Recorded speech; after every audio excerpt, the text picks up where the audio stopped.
Do you miss your father? I miss mine.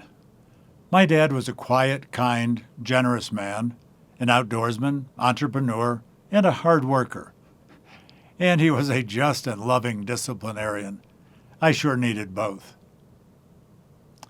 My dad died on a Friday in January in 1998. And you know, grief triggers hit at unsuspecting times. One of mine hit when I looked at his deserted workbench, knowing he'd never stand at it again.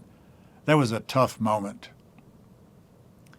I was fortunate to have him as my father for so many years, and I still miss him. Other people aren't fortunate to have a dad like mine, to have a dad who was present and who was such a positive influence. War takes many away for extended deployments, or sadly takes some away permanently. And many other fathers abandon their role, just walk away, or stay there but are not really present. When I taught in one part of the world, discussing God as Father was difficult. You see, many people perceive God through their own dysfunctional experiences with their own dads. Many of the young people I taught had abusive and alcoholic fathers. Some of the girls were scarred for life by their dads. And some of the boys were scarred by their fathers or by religious father figures. And there's a real problem in many big cities in America. Lots of men father children with no intent of being there beyond the moment of conception. That's added to the urban crisis. You see, all of us need a good father who is there for us. But many of us don't have an earthly father any longer, or really never did, or had one that hurt us deeply. Maybe you miss the father you wish you had. If you've ever been part of a church, you probably already know that God has a heart for widows, and the church is supposed to care for them, widows who have no families. But did you know that God also has a heart for the fatherless? Psalm 146 states it like this: He, the Lord, supports the fatherless and the widow. God cares for the fatherless. But his plan is for fathers to be there for their own kids. And God is the best role model we could have for what a father should be, even though we can't be to our kids all that God is to his. God is the father of all people in the general creator-creature sense, but is a personal father only to his spiritual children, to those who've believed in Jesus Christ. Those two are very different, and that's a very, very important distinction. To his spiritual children, God offers direction for their lives. He's their protector and provider. He's their security. He hears their pleadings, and as a loving father, he disciplines his kids. I can tell you as a father myself, God the Father is quite the role model. He's a good father, a father who is there all the time.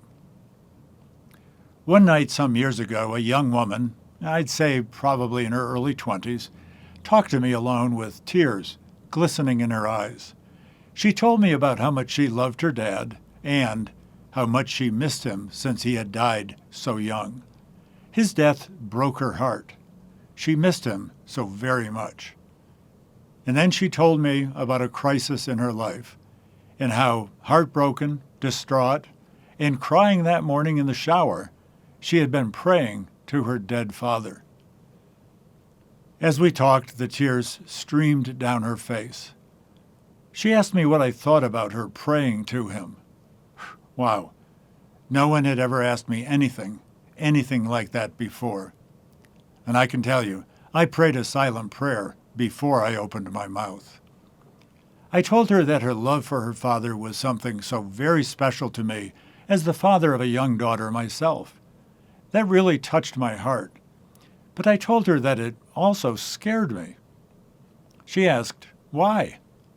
I told her that if I were her dad, dead or alive, that my solving some serious crises or problems for her would be way beyond my ability. I told her that I understood her grief, and I told her that her real need was for her to establish a relationship with her Heavenly Father. He was the one with the wisdom and the power to be there for her at every moment, something that no earthly dad could ever be. And God as her spiritual father would never leave her. Hebrews 13 states it this way, "For he, God, has said, I will never desert you, nor will I ever forsake you." So that we confidently say, "The Lord is my helper. I will not be afraid."